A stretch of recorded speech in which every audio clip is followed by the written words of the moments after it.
Comment enseigner après les assassinats des professeurs Samuel Paty et Dominique Bernard par deux islamistes alors que la France vient de leur rendre hommage ces derniers jours? Nous allons voir dans ce grand angle ce qui a changé dans les écoles publiques en France notamment, mais on va aussi s'intéresser beaucoup d'ailleurs à la Belgique avec Laurence Donde. Bonsoir.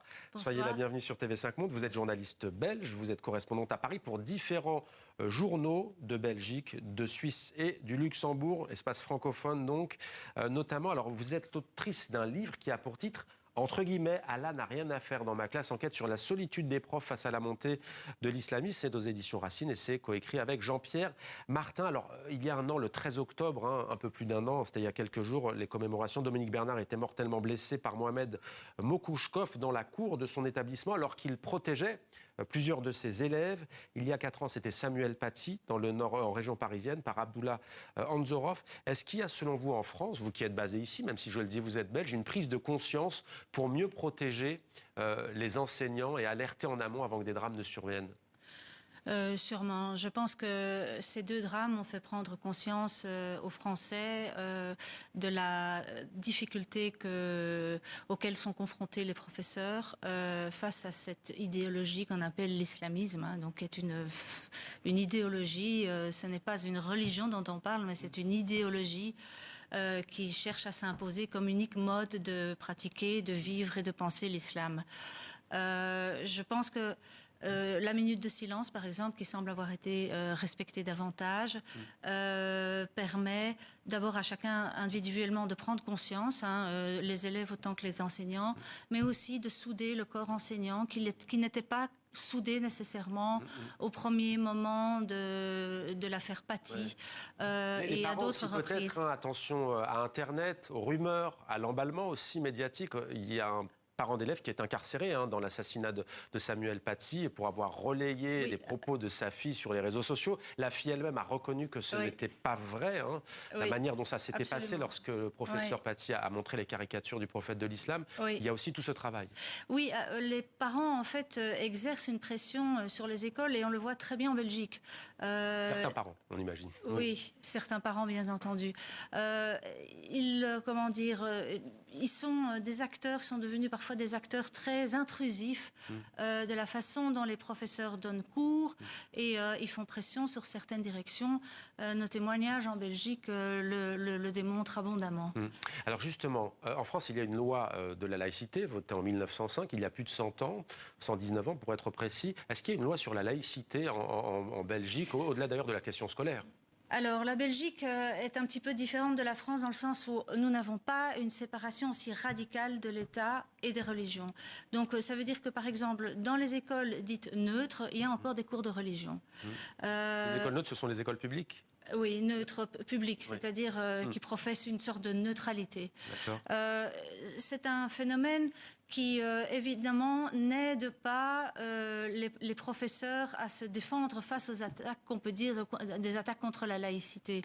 Il y a aussi un autre problème en Belgique, c'est que la législation sur le port du voile, par exemple, n'est pas du tout uniforme.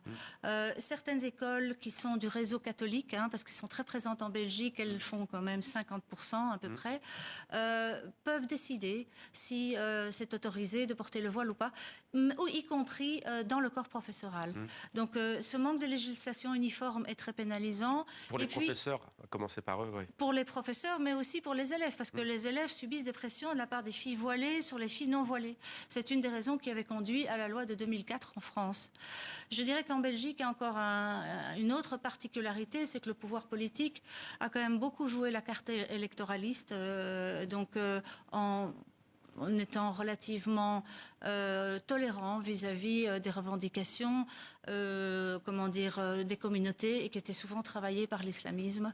Et puis une dernière chose, Bruxelles quand même a une communauté maghrébine très importante qui est très travaillée aussi par l'islamisme et qui a de plus en plus de place, même au niveau politique.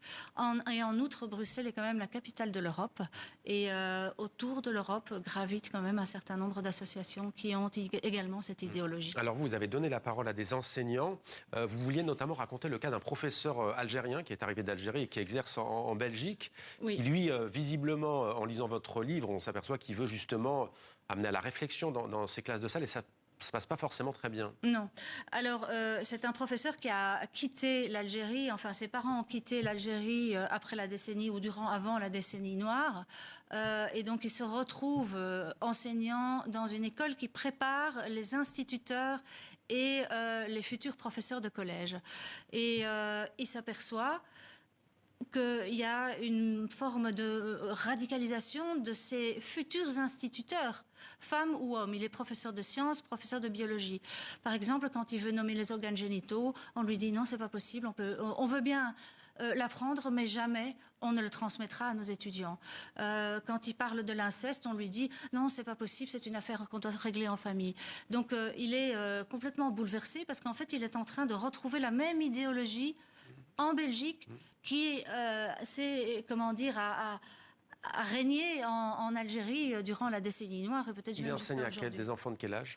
Alors là, il enseigne à des futurs instituteurs. C'est ça qui est intéressant. Ça veut dire que ces futurs instituteurs refusent de communiquer, de transmettre certaines données essentielles de la biologie, la théorie de l'évolution, mais là, on etc. parle de l'islam et de ce que vous qualifiez d'islamisme, mais on voit aussi des crispations parfois. Tout à l'heure, on parlera avec un comédien de la virilité, de la masculinité du genre. On voit aussi qu'il y a des parents qui n'ont rien à voir avec l'islam, qui sont français ou belges, et qui disent il ne faut pas enseigner ce genre de choses à nos enfants. Ça arrive aussi.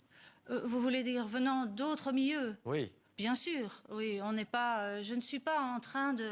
Malheureusement, un livre est consacré à un sujet. Je ne peux pas traiter de tous les sujets, mais je sais très bien que dans certaines églises évangéliques, il y a aussi un refus de la théorie, par exemple, de l'évolution. Ouais. L'autre question aussi qu'on aimerait comprendre avec vous, c'est qu'en France, il y a aussi parfois les politiques qui s'exonèrent aussi quelque part de leur responsabilité du retour du fait religieux. Vous savez qu'il y a aussi quand même des discriminations. Et il y a des enfants qui se présentent, d'ailleurs en général ils sont enfants, ils ne se présentent pas avec l'étendard de telle ou telle religion et qui sont sans cesse dans le débat public et ce sont les enseignants qui parfois justement en paient le prix, qui sont toujours renvoyés à une appartenance ethnique, religieuse, c'est la question du racisme ou des débats récurrents sur l'islam qui sont, on en fait ce soir et qui sont légitimes mais qui parfois mettent une chape de plomb sur ces enfants et qui se braquent à l'ère des réseaux sociaux, ça va très vite. Oui, absolument. Mais, tout le monde le dénonce, hein. Les réseaux sociaux ont tendance à diviser la société et non à la réunir. Maintenant, la question de la discrimination est souvent utilisée aussi par les jeunes filles voilées, par exemple. Elles portent plainte en Belgique pour discrimination parce qu'elles ne peuvent pas porter le voile. Mais la justice leur dit, mais attendez, il y a des possibilités, vous pouvez aller dans une école voisine, vous n'êtes pas obligé d'aller dans cette école. Et elles insistent pour pouvoir aller dans cette école-là au nom de la discrimination. Donc c'est une lutte permanente en Belgique. Ce que je voudrais rajouter quand même, c'est que dans les mouvements islamistes, l'école a toujours été au cœur de leurs préoccupations. Et donc ce n'est pas étonnant aujourd'hui que nous nous trouvions en difficulté dans les écoles, qu'elles soient en Belgique, qu'elles soient en France. C'est une cible, c'est la volonté de formater les esprits et aussi de casser le vivre ensemble. Parce que quand on transmet cette idéologie à des jeunes enfants, jeunes, parfois moins jeunes, on vise aussi à les réislamiser et à les mettre à part par rapport à la société d'accueil. Merci Laurence Donte, livre coécrit avec Jean-Pierre Martin. Entre guillemets, Allah n'a rien à faire dans ma classe. Enquête sur la solitude des profs face à la montée de l'islamisme. C'est aux éditions Racine. Merci à vous d'être venu sur notre plateau.